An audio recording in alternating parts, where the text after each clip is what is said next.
जय मां गुरुवर गुरुवर जय मां गुरुवर गुरुवर। आवरण, इसी को तो आवरण कहते हैं, इसी को तो माया कहते हैं। अगर तुम इस माया के आवरण को उतार करके फेंकने में सफल हो जाओ तभी तुम एक सच्चे साधक बन पाओगे। तुम्हारे मन में शांति आ जाएगी, तुम्हारे मन में संतुलन आ जाएगा। अन्यथा दिन रात रामायण का पाठ करते रहो, दिन रात गीता का पाठ करते रहो, दिन रात दुर्गा चालीसा का पाठ करते रहो, अपने जीवन को परिवर्तित करते चले जाओ। हम पाठ किस लिए करते हैं कि हमारे उस परम सत्ता की स्थिति वंदना करके हमारी अंदर की चेतना तरंगे परम सत्ता की ओर नजदीकता की ओर जाएं। जिस तरह आहार करते हैं, भोजन क्यों करते हैं? हम भोजन नहीं करेंगे, हमारा शरीर कमजोर और असमर्थ होने लगेगा। भोजन कर लेते हैं, भोजन अंदर गया नहीं, हमको शरीर में चेतनता की प्राप्ति हो जाती है। उसी तरह आत्मा का आहार है ये साधना, आराधना, स्तुति, वंदना, व्रत, उपवास, दान, धर्म। ये हमारी आत्मा के आहार हैं। हम जब कोई सत्कर्म करते हैं तो सत्कर्म से हमारी आत्मा की चेतना तरंगे प्रभावक होती हैं, हमारी सुषुम्ना नाड़ी की चेतना तरंग प्रभावित होती है। मेरे द्वारा कहा गया हर मनुष्य सुषुम्ना नाड़ी का जीवन जी रहा है। जिस दिन सुषुम्ना नाड़ी के चक्रों पर पूरी तरह से विराम लग जाएगा उस दिन मनुष्य की मृत्यु हो जाती है। उसी चेतना को हम कितना प्रभावक बनाने में सफल हो जाते हैं, उन सातों चक्रों को कितना चैतन्य बनाने में सफल हो जाते हैं। यह एक दिन का कार्य नहीं है। मैं किसी को भ्रम में आगे कभी नहीं बढ़ाता। एक लंबी यात्रा है। इसके लिए हर पल अपने जीवन में परिवर्तन लाने का प्रयास करो। एक गरीब भी कर सकता है, एक अमीर भी कर सकता है, एक साधक भी कर सकता है कि नित्य प्रति अपने जीवन का शोधन करो। इसलिए मेरे द्वारा कहा गया है कुछ समय धर्म ग्रंथों को समेटकर एक कोने में रख दो। उनके पक्ष को कभी तुम नहीं समझ पाओगे। मैंने अनेकों बड़े बड़े ज्ञानियों को उलझते हुए देखा है, उनके विचारों को भटकते हुए देखा है कि इस ग्रंथ में ऐसा लिखा है, इसमें ऐसा लिखा है, तो इसका अर्थ यह हुआ, तो इसका यह हुआ, तो भगवान ने कहा, तो ऋषि ने कहा, फिर नारद जी ने कहा। वो उसका निष्कर्ष निकालने में उलझ करके रह जाते हैं। हमारे जो एक से एक दिव्य महापुरुष हुए उनके भी विचार आपस में एक दूसरे से मेल नहीं खाते। मगर जो साधक हुए हैं, आत्मज्ञानी हुए हैं, तपस्वी हुए हैं, उनके सबके विचार एक दिशा की ओर गए हैं। भक्ति मूल है, भक्ति को ग्रहण करो। भक्ति का तात्पर्य है भक्त उस तरह के बनो, लोभी प्रवृत्ति ना हो। उस परम सत्ता से भी हमारा वही लोभ, समाज से भी हम वही कामना, परम सत्ता से भी वही कामना। तो हमने भक्ति की कहाँ? एक तरफ माँ की कृपा भी चाहते हैं, एक तरफ समस्याओं का समाधान भी चाहते हैं। तो कुछ तो अपने इष्ट पर, अपने गुरु पर, माँ पर छोड़ दो। कुछ तो अपनी समस्याओं को माँ के चरणों में समर्पित कर दो कि माँ भौतिक जगत के में हम तो दिन रात प्रयास करते रहते हैं, मेहनत करते हैं, परिश्रम करते रहते हैं अपने शरीर के लिए, अपने आहार के लिए, अपने मकान के लिए, अपने बेटे के लिए, अपने सब चीज़ों के लिए। माँ की आराधना की ओर बढ़ रहे हैं, किसी देवी देवता की आराधना की ओर बढ़ रहे हैं, तो हमारी कुछ समस्याओं को माँ के परम सत्ता की इच्छा पर छोड़ दो कि परम सत्ता हमें जिस हाल में रखे उस हाल में हम प्रसन्न हैं। आपका गुरु वैसा ही हर पल का जीवन जीता है। छोटी छोटी समस्याओं में आप व्यथित हो जाते हो, छोटी छोटी समस्याएं आपको दिशा भ्रमित कर देती हैं। अतः इन छोटी छोटी समस्याओं से उठ करके आपकी जो सबसे बड़ी समस्या है, जिसके वजह से आपका सतत पतन हो रहा है, वह आत्मा पे आवरण के ऊपर आवरण पड़ते चले जा रहे हैं। इसलिए कि आपके विचार भटक रहे हैं और आपकी आत्मा में आवरण पड़ते चले जा रहे हैं। और अगर आप सच्चे मन से साधना करने लगो तो मैंने कहा साल 6 महीने में ही आत्म शांति मिलने लगेगी, एक अलग परिवर्तन आएगा। एक पल कई बार ऐसा हो जाता है आपका पूरा जीवन रूपांतरित हो जाएगा। अनेकों शिष्य यही तो मिलते, अनेकों लोग कहते हैं बस गुरुदेव जी आपके पास पहुंचे थे, अचानक आश्रम में हमारे विचार में एकदम बदलाव आ गया। हम बिल्कुल नास्तिक थे, हम पूजा पाठ को मानते थे नहीं थे, माँ को नहीं मानते थे, और उस दिन से हमारी आराधना भक्ति की तरफ हमारा आकर्षण हो गया। हमने दुर्गा चालीसा के पाठ के गुणगान को सुना, उस दिन से हम दुर्गा चालीसा का पाठ करने लगे, हमारा लगाव उधर हो गया। मेरे द्वारा कभी कथानक नहीं कहे जाते, मगर एक कथानक जो मेरे जीवन को सदैव हर पल उस दिशा की ओर बढ़कर मन को एकाग्र बनाए रखता था। एक 2 साधकों की कथानक है, बहुत छोटा सा, जो हर पल चिंतन देने वाला है। कि एक सिद्ध ऋषि थे जिनके पास दिव्य साधनाएं थी। वो दिव्य साधनाओं के माध्यम समाज के बीच कार्य किया करते थे। वहीं क्षेत्र के 2 लोग प्रभावित हुए कि गुरुदेव जी हम भी इन साधनाओं की ओर बढ़ना चाहते हैं, हम भी दिव्य और महान बनना चाहते हैं। उन्होंने कहा बेटा जा करके साधना करो, जा करके। उन्हें एक क्षेत्र बता दिया कि जाकर के बेटा वहाँ पर दोनों को अलग अलग 2 बट वृक्षों के स्थानों पर पहुँचा दिया कि बोला बेटा दोनों ही बट वृक्षों के नीचे तुम साधना करो और साधना करने से तुम्हें एक न एक दिन दिव्यता प्राप्त हो जाएगी। वर्षों व्यतीत हो गए, वो साधना करते रहे। वर्षों बाद उन गुरुदेव जी का फिर पदार्पण हुआ। उन्होंने सोचा कि मैंने कह रखा था इनके जाकर के मिलूं, क्या संतुलन है, नहीं साधना कर रहे नहीं कर रहे। एक शिष्य के पास गए, वहाँ पर उन्होंने कहा गुरुदेव जी हम तो साल भर से साधना कर रहे हैं, हमारे हाथ तो कुछ नहीं लग रहा, कब तक हमें साधना सिद्ध प्राप्त होगी।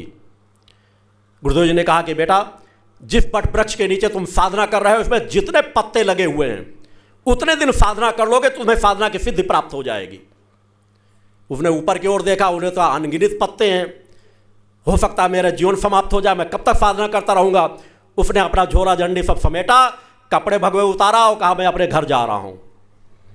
बोला मेरे बस की बात नहीं, अनगदी पत्ते, मेरा जीवन पता नहीं इस जीवन में पा पाऊंगा नहीं पा पाऊंगा, पूरा जीवन मेरा समाप्त हो जाएगा। गुरुदेव जी उनके पास दूसरे शिष्य के पास गए। उसने भी कहा गुरुदेव जी साल भर से साधना कर रहा हूं, आपने जो बताया था उसी मार्ग पर चल रहा हूं, मुझे आगे और कुछ करना पड़ेगा, साधना सिद्ध होगी या नहीं होगी। गुरुदेव जी ने उसके सामने भी वही शब्द रखा कि इस बट वृक्ष में जितने पत्ते हैं उतने दिन तुम साधना कर लोगे, तुम दिव्य बन जाओगे। उसे एक क्षण लगा, वो इतना व्याकुल, इतना प्रसन्नचित हो गया, इतना उत्साहित हो गया कि नाचने लगा, झूमने लगा कि अब तो ये सत्य हो गया कि गुरुदेव जी का जितने बट वृक्ष में पत्ते उससे एक दिन भी ज्यादा मुझे साधना नहीं करनी पड़ेगी। जब पत्तों की गिनती का अंत है तो मेरी साधना का भी अंत होगा, मुझे दिव्यता प्राप्त हो जाएगी। और मदहोश हो गया। एक क्षण ने उस परम सत्ता से उसे मिला दिया कि उसे एक क्षण के बाद उस बट वृक्ष के जितने पत्ते थे उतने दिन भी उसे साधना नहीं करनी पड़ी। केवल भाव का अंतर, भाव बदले नहीं कि आपकी चेतना तरंगों में तो आप सब कुछ मौजूद है, परम सत्ता आपके अंतःकरण में है, उसे कहीं दूसरी जगह आवाज सुनाने की जरूरत नहीं। आपकी गुरु सत्ता, आपकी परम सत्ता, अनंत लोकों का सब कुछ सार आपके शरीर में समाहित है, सब चीजों की ग्रंथियां कि आप एक लोक नहीं दूसरे लोकों से भी संबंध स्थापित कर सकते हो, इसकी भी ग्रंथियां परम सत्ता ने आपके आत्मा में दे रखी है। यह कार्य हमारे ऋषियों मुनियों ने किया है। इतनी महान आत्मा, इतनी दिव्यता को लेकर आप जीर्ण शीर्ण अस्पष्ट सा जीवन जीते हो, भयग्रस्त हो, व्याकुलता में रहते हो, तनाव में रहते हो, मेरा क्या हो जाएगा, ये बीमारी आ गई, मेरी मृत्यु हो जाएगी। अरे मृत्यु हो जाएगी तो क्या बिगड़ जाएगा, क्या छिन जाएगा तेरा। जब तक सामर्थ्य करो, ठीक अच्छी बात है, उपचार कर लो, सब कुछ कर लो, मगर मृत्यु का भय एक पल भी अपने जीवन में स्पर्श मत होने दो। आत्मा जब अजर अमर अविनाशी है, बड़े बड़े गुरु आकर के चीख करके चिल्ला कर कहते कहते चले गए, मगर आप लोगों ने कभी सत्य को स्वीकार नहीं किया कि आत्मा अजर अमर अविनाशी है, मैं स्थूल का नहीं आत्मा का जीवन जी रहा हूं। कुछ बातें, चंद बातें यदि आपके रोम रोम में समा जाए, दृढ़ता से संकल्प शक्ति के साथ आ जाए कि मैं एक आत्मा हूं, मैं एक शरीर नहीं, मुझे ना कोई जला सकता, ना कोई मार सकता है, ना कोई नष्ट कर सकता है, मैं अजर अमर अविनाशी सत्ता हूं, उसी दिन से आप भय मुक्त हो जाओगे। और जितना आपके अंदर दृढ़ता आ जाती है उतना आप भय मुक्त होते भी हो, उसको और दृढ़ करो। इसी को साधना कहते हैं। शरीर नश्वर है, शरीर नाशवान है, आपका अधिकांश कार्य क्षमता केवल इसी भय से गुजर जाती है। मैं जा रहा हूं, मेरा एक्सीडेंट ना हो जाए, मेरा पुत्र जा रहा है उसका एक्सीडेंट ना हो जाए, मुझे कैंसर की बीमारी हो जाएगी, मैं मर जाऊंगा, मेरे बच्चों का क्या होगा। अरे तेरे जैसे हजारों चले गए तब भी बच्चों का कुछ नहीं हुआ। जिसके जो संस्कार में होगा उसका वही होगा। अंत पता चला 70 साल 80 साल की उम्र है और बीमारी आ गई, वो घर भी बेचवाए दे रहा है, बच्चों का जमीन भी बेचवाए दे रहा है कि मुझे इलाज से ठीक करा के स्वस्थ बना दो। जिंदगी भर कुछ नहीं किए हो तो अंतिम समय पे पूरा घर की संपत्ति बेच करके बच्चों को कंगाल बना के जाना चाहते हो, तो ना बच्चों के तुम सगे बन रहे हो, ना अपने सगे बन रहे हो। निर्धारित सीमा तक आपके पास सामर्थ्य करो, मगर अंतिम अवस्था में परम सत्ता की स्मरण करो कि ठीक है, अगर कोई रोग मेरे पास आ गया है, जितना सहज भाव हो सके उसका इलाज करो। मैं नहीं कहता उसका इलाज मत करो, मगर कुछ अपने अंदर संतोष भी रखो कि कुछ कर्म योग अगर मेरे अंदर आ गए हैं, मैं निष्ठा भाव से परम सत्ता की आराधना भक्ति करता हूं, तो उतने कर्म का भोग मुझे भोगने में कोई आपत्ति नहीं होनी चाहिए। जब एक पत्ता उसके इशारे के बिना नहीं हिलता तो मुझे एक कांटा भी नहीं चुभ सकता बिना उसकी इच्छा के।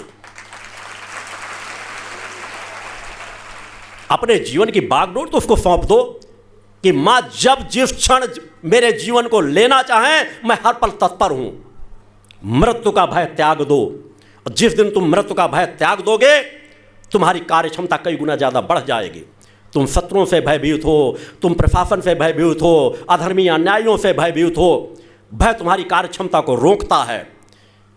आत्मशक्ति को जगाओ, निर्भय बनो, निडर बनो, किसी से भय मत करो। कोई तुम्हें नहीं मार सकता, कोई तुम्हें नष्ट नहीं कर सकता। अगर तुम्हारे अंदर कार्य क्षमता है, तुम्हारे अंदर सच्चाई ईमानदारी है, तो आज तक सत्य को कभी कोई पराजित नहीं कर सका। वैसा जीवन जियो, वैसी भक्ति जियो। अपने जीवन में परिवर्तन लाओ, अपने बच्चों को अच्छी शिक्षा दो, अपने बच्चों को सही विचार दो, विचारों की दिशा को मोड़ो। उस परम सत्ता से सच्ची निष्ठा भक्ति जब करने लगोगे तो आपके अंतःकरण में परिवर्तन आएगा। फिर आपके खून से जो बच्चे जन्म लेंगे उनके भी संस्कारों में वही विचार, वही चिंतन होंगे, उसमें कोई परिवर्तन नहीं आ सकता। अन्यथा तुम भी अशांत हो, तुम्हारे बच्चे भी अशांत होंगे। न तुम अपने लिए कुछ कर पा रहे हो, न अपने बच्चों के लिए कुछ कर पा रहे हो, समाज सेवा के लिए कुछ कर पा रहे हो। इससे अगर ऊपर उठना है तो केवल सच्चे मन से परम सत्ता की भक्ति करना सीख जाओ। निष्काम भाव से भक्ति मांगो, ज्ञान मांगो, आत्मशक्ति मांगो। जिस तीन चीज़ों में सब कुछ सार समाहित है। निश्चल भक्ति करो, निष्कपट भक्ति करो, छल मत करो, और हर पल हर क्षण परम सत्ता का एहसास, गुरु सत्ता का एहसास अपने हर जगह, हर नज़दीक से नज़दीक महसूस करो। उससे तुम अनीति या न्याय धर्म की तरफ बढ़ने से रुकोगे। अगर हर जगह एहसास कर लो कि परम सत्ता कण कण में मौजूद है, उसका जब एहसास करने लगोगे, विचार करने लगोगे, तो तरंगे आपको जागृत होती चली जाएंगी और धीरे धीरे वह एहसास आपको शक्ति की झलकियां भी दिखाना प्रारंभ कर देता है। हर कण कण में वह परम सत्ता मौजूद है। हम उस तरफ अपने मानसिक विचार तो बनाएं। मानसिक विचार से तो सब कुछ होता है। आप क्रोध पैदा करना चाहो, आप क्रोध की भावना अंदर लेते हो, आपके अंदर क्रोध जागृत हो जाता है, आपके अंदर लोभ जागृत हो जाता है, और वैसे कर्म आप करने लग जाते हो। आपके अंदर कामना जागृत होने जाती है, आप कामुक बन जाते हो, केवल आपके अंदर भाव आया। काम, क्रोध, लोभ, मोह, ये आपकी भावना से तो जागृत होते हैं, अर्थात आप एक कदम नहीं उठा सकते। अरबों की संपत्ति आपके सामने पड़ी हो, अगर आपके अंदर लोभ प्रवृत्ति की भावना नहीं आई हुई है तो आपके लिए मिट्टी के समान होगा। काम वासना का भाव आपके अंदर नहीं है तो किसी भी क्षण आपके अंदर काम वासना का भाव का एहसास भी नहीं होगा। उस अवस्था को प्राप्त किया जा सकता है। आपका गुरु इसी भूतल में उस तरह का जीवन जीता है कि अपनी पुत्रियों के जन्म के बाद जिस दिन से, जिस क्षण से मैंने संकल्प ले लिया कि मन वचन क्रम से पूर्ण ब्रह्मचर्य व्रत का पालन सपत्नी कर रहा हूं, उन तरंगों में परिवर्तन आ जाता है। नेत्र आपके दिव्य बन जाएंगे, विचारों में परिवर्तन आ जाएगा, वासना का नामो निशान मिट जाएगा। धीरे धीरे आप परिवर्तन तो करो, विचारों में शोधन तो करो। प्रयास करने से सब कुछ बनता है। आवश्यकता है कि थोड़ी देर शांत चित्त होकर के मन को एकाग्र करो। मैं आज प्रथम दिवस पर भक्ति की दिशा पर इसलिए चिंतन दे रहा हूं मन को एकाग्र करने के लिए कि आप यहां आकर के भी बहुत कुछ समय नष्ट करते हो। यह 3 दिन आपके बेकार न जाने पाएं। मैंने कहा जिस परिसर को मैं यहां पर आप लोगों के लिए बनाता हूं बैठने के लिए, वो एक साधना स्थली के रूप में होता है। एक एक क्षण का उपयोग करो। इस पवित्र दिव्य धाम पर कहीं पर भी बैठ करके आप मन को एकाग्र करो। भौतिक समाज में तो आप यही कुछ करते रहते हो, पंचायत कर रहे हो, दौड़ धूप रहे हो, खेल कूद रहे हो, नाना प्रकार के विचार आ रहे हैं, नाना प्रकार के विकार आ रहे हैं। कम से कम 3 दिन तो विकार मुक्त होकर के, तनाव मुक्त होकर के, इस चीज़ का एहसास करते हुए कि हम हर जगह माँ का एहसास कर पा रहे हो न कर पा रहे हो, हम एक पवित्र स्थान पर बैठने का सौभाग्य प्राप्त हो रहा है जहाँ माँ का हर पल गुणगान चल रहा है। समाज के अन्य स्थानों से तो इस स्थान में कुछ तो दिव्यता है, तो अगर कुछ है तो कुछ को हम भी अपने जीवन में परिवर्तन कर लें कि 3 दिन बिल्कुल अपने आप को साधक मान लें। काम, क्रोध, लोभ, मोह से परे कर लें, मन को शांत कर लें, उस परम सत्ता का ध्यान करें। चालीसा पाठ में बैठे तो चालीसा पाठ क्या गुणगान कर रहे हो या कानों उसका श्रवण कर रहे हो। परोपकारी जीवन यही से बनाएं, एक दूसरे के सहयोगी बने। आप यहां बैठे हो बड़े शांत निश्चल मन से शांत बैठते हो, परिसर से बाहर गए नहीं, किसी की कोहनी भी आपको लग गई तो एकदम आंखें तरेर करके देखोगे। वो आपका गुरु भाई है, आपकी गुरु बहन है। यहां बिल्कुल साधे लगेगा, आपसे ज़्यादा सच्चा और कोई साधक नहीं है, आपसे ज़्यादा संतुलित कोई नहीं है। यहां से बाहर गए विचारों में कुछ और परिवर्तन, और नदी के बाहर गए तो यहां का यही रह जाता है, और जो अंदर भरा वो निकलना प्रारंभ हो जाता है। हर जगह इस स्थान को हृदय में बिठाओ। मैंने आप लोगों से यही कहा है कि मुझे किसी शिष्यों से धन दौलत की कभी कामना नहीं रहती। आज तक आपके गुरु ने न कभी किसी दीक्षा का शुल्क रखा है, न किसी समस्या का शुल्क रखा है, न मिलने का शुल्क रखा है। मैंने आपके निर्मल हृदय को मांगा है कि इस पवित्र दिव्य धाम को बसा सकते हो तो उस परम सत्ता को बसा सकते हो तो अपने गुरु को अपने हृदय का पूरा साम्राज्य दे दो। फिर देखो तुम्हें कैसी शांति मिलती है। तो इस दिव्य धाम को, इन पवित्र क्षणों को हर पल अपने हृदय में बिठा करके रखा करो कि आपके हृदय में वो यह दिव्य धाम बैठा हुआ है, और दिव्य धाम पर हमने हृदय में बिठाकर जिस तरह का आचरण किया है वही आचरण हमारा समाज के बीच हो। पूर्ण नशा मुक्त जीवन हो।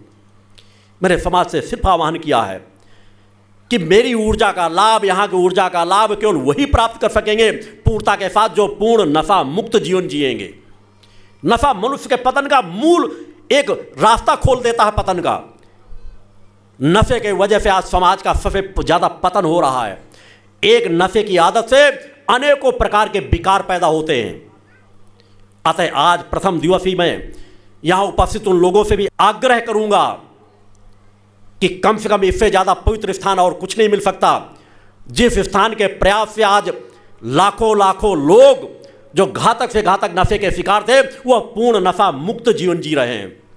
मेरी नित्य के एकांत की साधना का संकल्प इसी से जुड़ा रहता है। अतः तुम मुझे कुछ दे सको या ना दे सको, इन क्षणों पर आज के सायंकाल की आरती होने के पहले पहले, चूंकि 3 दिव्य आरती तीनों दिनों जो आपको प्राप्त होंगी वह 3 दिव्य आरती आपके जीवन के लिए अति महत्वपूर्ण है। अतः किसी भी प्रकार के यदि आप लौंग, इलायची, सौंफ के अलावा ऊपर के यदि कोई भी घातक नशे करते हो, बीड़ी, सिगरेट, तंबाकू, गुटखा, पान से लेकर के अन्य जितने घातक नशे करते हो, उन नशों को छोड़ने का पूरी तरह से आज संकल्प कर लो। इससे अच्छा दिन और कुछ नहीं प्राप्त होगा।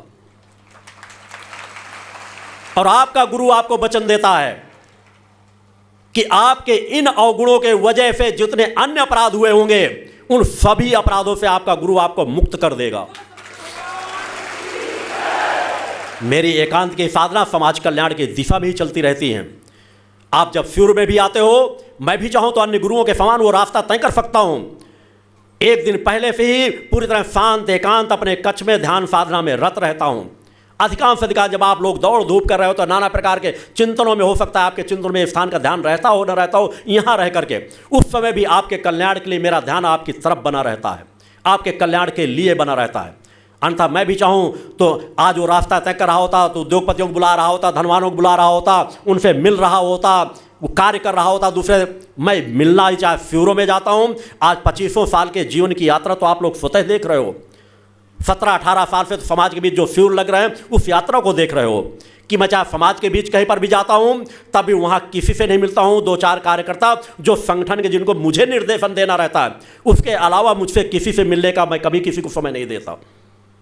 केवल किस लिए कि आपको कुछ ऊर्जा चेतना तरंगे दे सकूं, आपके कुछ विकारों को नष्ट कर सकूं, आपको उस परम सत्ता के थोड़ा और नज़दीक ले जा सकूं, आपकी समस्याओं के समाधान में थोड़ा सहायक बन सकूं।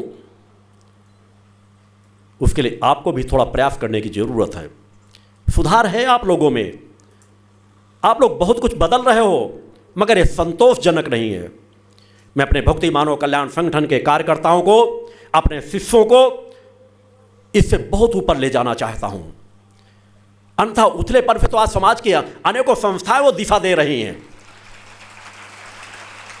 मगर फिर तुम नैतिकता का पाठ कब पढ़ोगे यदि सामान्य ही जीवन जीते रहोगे। हर पर अपने विचारों को परिवर्तित करो। तुम्हें एक लंबी यात्रा तय करना है। तुम्हें मैंने धर्म युद्ध का योद्धा बनाया है, जो अपनी ऊर्जा शक्ति को लेकर, अपनी माँ की शक्ति को लेकर, अपनी गुरु की शक्ति को लेकर के, अपनी आत्म चेतना की शक्ति को लेकर के अनीति अन्याय अधर्म को समाप्त करने की सामर्थ्य रख सके।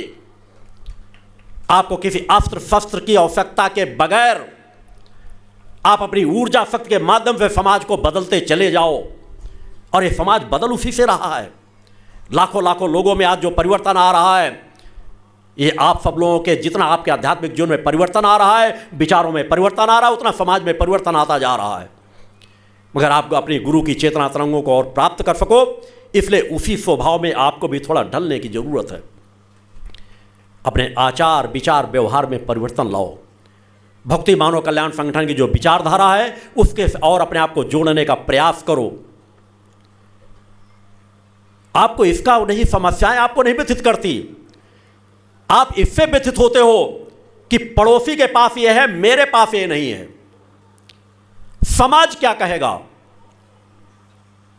कभी आपने देखा है कि आप लोग जैसा जुड़े, वैसे मुझसे आज 90% क्या, मैं 95% 99% तक आम समाज के लोग ही जुड़े होंगे, गरीब से गरीब लोग ही जुड़े होंगे, क्योंकि मैंने वैसा आह्वान ही किया है। जिस समाज को आज मेरी आवश्यकता है, जिस समाज को आज समाज नजरअंदाज कर रहा था, उसी समाज के अंदर चेतना तरंगों का प्रवाह करके उन्हें उस समाज के समकक्ष ने, उस समाज से भी आगे खड़ा कर देना चाहता हूं जिस समाज ने आज तक उनको नजरअंदाज किया है। उससे धीरे धीरे अपने आप को बदलो, परिवर्तन करो। भक्ति मानव कल्याण संगठन का गठन सहज कार्य के लिए नहीं किया गया। आपका गुरु आपके बीच सहज कार्यों की पूर्ति के लिए नहीं आया। जिस लक्ष्य की पूर्ति के लिए आपका गुरु आया है उसको आपको बता चुका है महासंघनाद में, अन्य क्रमों के माध्यम से, कि समाज के अनित अन्याय अधर्म को समाप्त करने के लिए भक्ति मानव कल्याण संगठन को डटकर उसका सामना करना है और सत्य धर्म की स्थापना करना है, अनित अन्याय अधर्म के धरातल को खिसकाना है। यह कार्य भक्ति मानव कल्याण संगठन को करना है। इसके लिए हर पल उस परम सत्ता की कृपा की आवश्यकता है। हर पल उस परम सत्ता की तरफ आप और बढ़ेंगे तभी आपके जीवन में परिवर्तन आएगा। केवल कह देने मात्र से नहीं आता, कर्म में उसे ढालो, विचारों में उसे लाओ। सतत जब आपके विचार चलते रहेंगे, एक क्षण भी ऐसा ना गुजरे जब आप गहरी नींद में चले जाओ तब भी आपको धर्म अध्यात्म के स्वप्न जब आने लगे, सोते जागते उठते बैठते कोई भी कार्य करते हुए जब आपको उस परम सत्ता का ध्यान चिंतन स्मरण बना रहे, तो मान लेना आपका पतन रुक गया, कहीं ना कहीं दिशा आपकी दूसरी दिशा में चलने लगी। विकार मन में आए, उधर ध्यान को तुरंत हटाओ, दूसरी सात्विक बातों को सोचना शुरू कर दो। मन को पहले शांत करो। जब मन शांत होगा तभी मन दिव्य बनेगा। मन को शांत कर लेने से कुछ प्राप्त नहीं होगा, तो थोड़ा सा लाभ प्राप्त होगा, क्षणिक शांति प्राप्त होगी। मगर मन जो है उससे हटा, फिर आप नाना प्रकार की बातों को सोचने लगोगे, फिर भी मन आपका विकारों की ओर भागने लगेगा। अतः धीरे धीरे तप करते हुए, मन को एकाग्र करते हुए, विचारों में परिवर्तन करते हुए, मन को धीरे धीरे उस परम सत्ता के चरणों में लगाते हुए, अच्छे कार्यों में लगाते हुए मन को धीरे धीरे करके दिव्य बनाओ। और जब मन और बुद्धि आपकी दिव्य बनने लग जाती है तो आपका जीवन बदलता चला जाएगा। आप कम संसाधनों में अपने आप को ज्यादा सुखी समझोगे। किसी ग्रामीण क्षेत्रों में चले जाओ, एकांत के ऐसे क्षेत्रों में चले जाओ जहां पर लोग झोपड़ियों में रहते हैं। उन झोपड़ियों के पास जाकर के कुछ समय गुजार करके देखो। आपका गुरु तो आप ध्यान चिंतन के माध्यम से हर जगह मौजूद है, हर जगह का चिंतन करता है, और इसीलिए मेरे कदम उन गरीबों की ओर ज़्यादा बढ़ते हैं। उन्हें आज मेरी आवश्यकता है, वो आज ज़्यादा शांति से कुछ कर सकते हैं। उन गरीबों के जिनके झोपड़ियाँ बनी हुई हो, एक एक कमरे की झोपड़ियाँ जिनमें घास फूस की छप्पर डाल के रहते हैं, उसके बगल में कोई अच्छी सी छोटी सी नई झोपड़ी बना लेता है, उसे मिट्टी से लीप पोत करके तैयार कर देता है, तो अपने आप को राजा सा समझता है कि आज मेरा अच्छा घर बन गया। प्रसन्न होता है जब नए एक छोटी सी झोपड़ी बना लेता है जिसकी कीमत 5,000 रुपए भी कोई नहीं देगा। वो उससे अपने आप को लगता है कि गांव में शायद मेरा अच्छा घर बन गया, आज मेरा लिपा पुता हुआ अच्छा घर दिख रहा है। प्रसन्न रहता है, आनंदित रहता है, बच्चे आनंदित रहते हैं। आपके पास उससे सैकड़ों गुना ज्यादा है, हजारों गुना ज्यादा है, फिर भी अशांत हो, इसलिए कि तुम सिर्फ और सिर्फ ऊपर की ओर देख रहे हो। कि दूसरे के पास 10 गाड़ियां हैं, दूसरे के पास 10 कमरे का मकान बना हुआ है, मेरे पास तो 1 कमरे का मकान है। अरे जीवन के कितने क्षण हैं, आते जाते जीवन गुजर जाता है, न कोई कुछ लेकर आया न कुछ लेकर जाएगा। आज यहां बैठे हो, कल आपके साथ क्या हो जाए, तब आपके हाथ क्या लगेगा? आपके सत्कर्म और दुष्कर्म। हर पल सत्कर्मों की पूंजी को इकट्ठा करो। आप इन क्षणों पर यहां बैठे हुए हो, कल को अगले क्षण कुछ हो जाए तो आपके क्षण आपके लिए कल्याणकारी हो जाएंगे। और इन्हीं क्षणों पर आप कोई अपराध कर रहे होते, वहां पर कुछ हो जाता तो वो अपराध आपको पतन के मार्ग पे ले जाता। हर पल विचार करो, हर पल प्रसन्न चित्त रहो, मन को अशांत मत करो। आपके पूर्वज इसके से भी कम संसाधनों में अपने पूरे जीवन को गुजारते थे, प्रसन्न चित्त रहते थे, आपसे ज़्यादा स्वस्थ रहते थे, नमक रोटी खाते थे और एक एक कुंटल 2-2 कुंटलों के वजनों को कंधे पर अकेले एक हाथ से लाद लेते थे। आज छोटे छोटे कट्टे की कट्टी बनती जा रही है। और उसके बाद भी आधे लोग तो ऐसे हैं जो कट्टी भी नहीं उठा के रख सकते। एक तगाड़ी मिट्टी की रखी रहती है, उस तगाड़ी को उठाने के कहो तो 2 लोग लगते हैं उस तगाड़ी को उठाने में। और ऐसी चीजों को 2 उंगलियों से पकड़ उठाने की क्षमता रखते थे आपके पूर्वज। क्यों ये पतन हो रहा है? आपका शारीरिक रूप से पतन हो रहा है, मानसिक रूप से पतन हो रहा है, चारित्रिक रूप से पतन हो रहा है, इसलिए आपने सदाचार का पाठ पढ़ा ही नहीं, आपने मन को शांत किया ही नहीं। मन को शांत केवल साधना के लिए करने की जरूरत नहीं है, आपको जीवन जीने के लिए जरूरत है। मन अशांत है इसलिए आपके शरीर की शक्ति क्षीण होती चली जा रही है। आपके गुरु ने वैसा जीवन जिया है। आपका गुरु किसी धनवानों के घर में नहीं पैदा हुआ, किसी रहीफजादे के घर में पैदा होकर के सुख सुविधाओं के पालने पर नहीं झूला। एक किसान परिवार के घर में आपके गुरु ने जन्म लिया है। मैंने भी उस परिश्रम के जीवन को जिया है। आज जहां एकांत की साधना में बैठता हूं दृढ़ता के साथ कि जब आसन लगा के बैठ जाऊं, मन को एकाग्र करके बैठ जाऊं, तो ना मेरा मन वहां व्यथित होता है, शांत चिंतन से अपनी साधना भी कर लेता हूं। और जब मजदूरों के साथ खड़ा होकर के कार्य करता हूं तो एक मजदूर से ज्यादा मेहनत के साथ दृढ़ता के साथ वहां खड़ा होकर के कार्य कराता हूं। जब मैं जिस जगह पर मौजूद रहता हूं, अच्छे से अच्छे मेहनत करने वाले मजदूर भी पसीना छोड़ देते हैं। या देवी सर्वभूतेषु शक्ति रूपेण संस्थिता नमस्तस्यै नमस्तस्यै नमस्तस्यै नमो नमः। पंच ज्योति शक्ति तीर्थ सिद्धाश्रम, मां की कृपा और गुरुदेव की अमृतवाणी का पावन संगम। एक ऐसी पवित्र भूमि जहां मां भगवती की ज्योति हर दिल को रोशन करती है, जहां परमहंस योगीराज श्री शक्तिपुत्र जी महाराज के चरणों में बैठकर हर मन की पुकार सुनी जाती है। पंच ज्योति शक्ति तीर्थ सिद्धाश्रम, जहां हर कदम पर साधना, हर सांस में भक्ति और हर पल में जन कल्याण की सुगंध बिखरती है। आओ इस अलौकिक यात्रा में शामिल हो और देखो कैसे एक आश्रम ने करोड़ों जीवन को बदला। युगवंदनीय धर्म सम्राट, युग चेतना पुरुष सद्गुरुदेव परमहंस योगीराज श्री शक्तिपुत्र जी महाराज के पावन चरणों में कोटि कोटि नमन, वंदन और प्रणाम। उनकी कृपा से एक ऐसी पवित्र स्थली का सृजन हुआ जो तप, योग, ध्यान और साधना का स्वर्णिम केंद्र है। यह है मध्य प्रदेश के शहडोल जिले की ब्योहारी तहसील में बसा पंचज्योति शक्ति तीर्थ सिद्धाश्रम, जिसकी नींव परम पूज्य गुरुवर्श्री ने 23 जनवरी 1997 को रखी। तब से यहाँ मां भगवती की अखंड ज्योति जल रही है और 15 अप्रैल 1997 से श्री दुर्गा चालीसा का अखंड पाठ अनंत काल तक जन जन के कल्याण के लिए गूंज रहा है।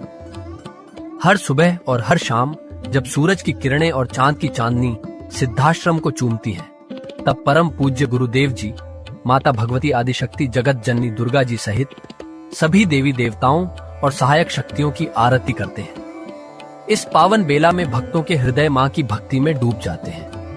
मूल ध्वज साधना मंदिर में भी रोज सुबह शाम होने वाली आरती में भक्तों का समूह उमड़ता है। यहाँ हर मन की पीड़ा मिटती है, हर शरीर को शांति मिलती है और हर आत्मा को सुख, शांति व समृद्धि का आशीर्वाद प्राप्त होता है। परम पूज्य गुरुदेव की कृपा ऐसी कि वे रोज सुबह और शाम भक्तों से निःशुल्क मिलते हैं। मां के भक्त और गुरुदेव के शिष्य अपने मन की बात उनके चरणों में रखते हैं और बदले में समाधान व आशीर्वाद पाते हैं। अब तक 1 करोड़ से ज्यादा भक्त गुरुदेव से मिलकर उनके मार्गदर्शन से जीवन की राह पा चुके हैं।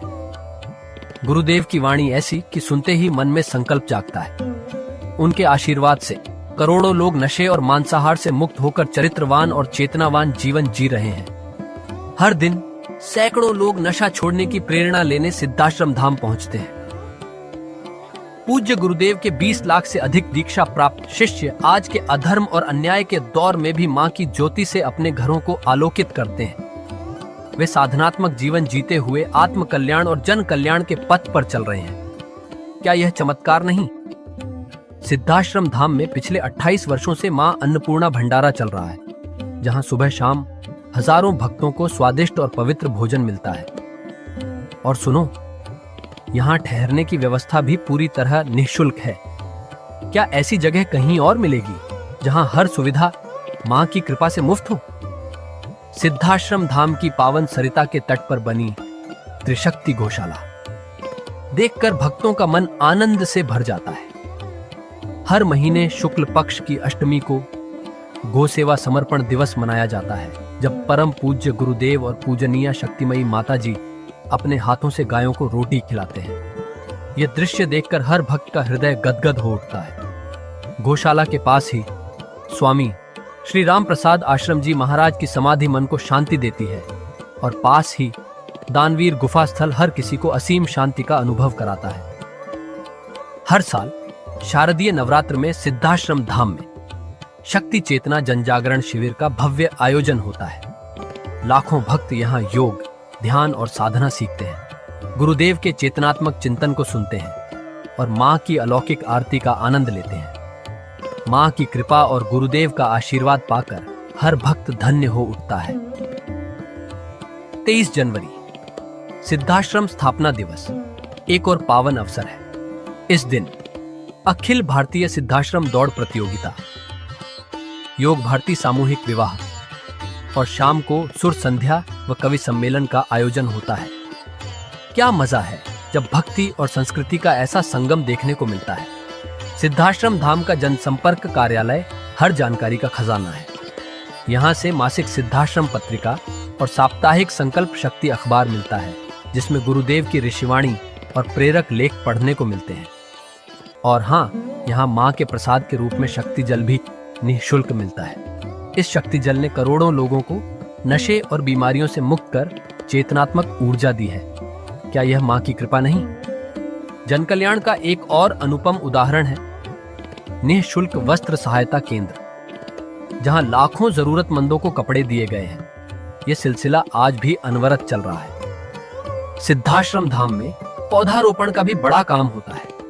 परम पूज्य गुरुदेव जी महाराज एवं पूजनीय शक्तिमयी माता जी स्वयं समय समय पर पौधारोपण करके पर्यावरण को बढ़ावा देते हैं। सिद्धाश्रम धाम में अनेक प्रकार के फल, फूल और औषधियों के हजारों पेड़ों की हरियाली देखकर मन प्रसन्न हो जाता है। सिद्धाश्रम धाम में विभिन्न प्रकार की हरी सब्जियां उगाई जाती हैं, जो निःशुल्क चल रहे मां अन्नपूर्णा भंडारे में प्रयोग की जाती है।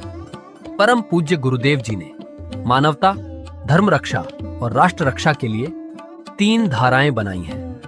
भगवती मानव कल्याण संगठन, पंचज्योति शक्ति तीर्थ सिद्धाश्रम और भारतीय शक्ति चेतना पार्टी 15 मार्च 1995 को बने। भगवती मानव कल्याण संगठन के 1 लाख से ज्यादा कार्यकर्ता नशा मुक्त, चरित्रवान और परोपकारी समाज बनाने में जुटे हैं। संगठन का नशा विरोधी आंदोलन इतना प्रभावी है कि पिछले कुछ सालों में 2000 से ज्यादा अवैध शराब माफियाओं पर कार्रवाई हुई। संगठन के समर्पित और कर्मठ कार्यकर्ता दिन रात इस मिशन में लगे हैं। Siddhashram Ayurveda and food products के जरिए शुद्ध दवाएं और खाद्य पदार्थ बनाए जाते हैं। इन्हें लेने या व्यापार के लिए एजेंसी पाने के इच्छुक लोग संपर्क कर सकते हैं। आओ सिद्धाश्रम की इस पावन यात्रा का हिस्सा बनो। यहाँ माँ का अखंड गुणगान सुनो, साधना में डूबो और परम पूज्य गुरुदेव के दर्शन कर जीवन को धन्य करो। भगवती मानव कल्याण संगठन तुम्हें मानवता, धर्म और राष्ट्र की सेवा में शामिल होने का सादर न्योता देता है। जय माता की, जय गुरुवर की। जय मां, जय मां।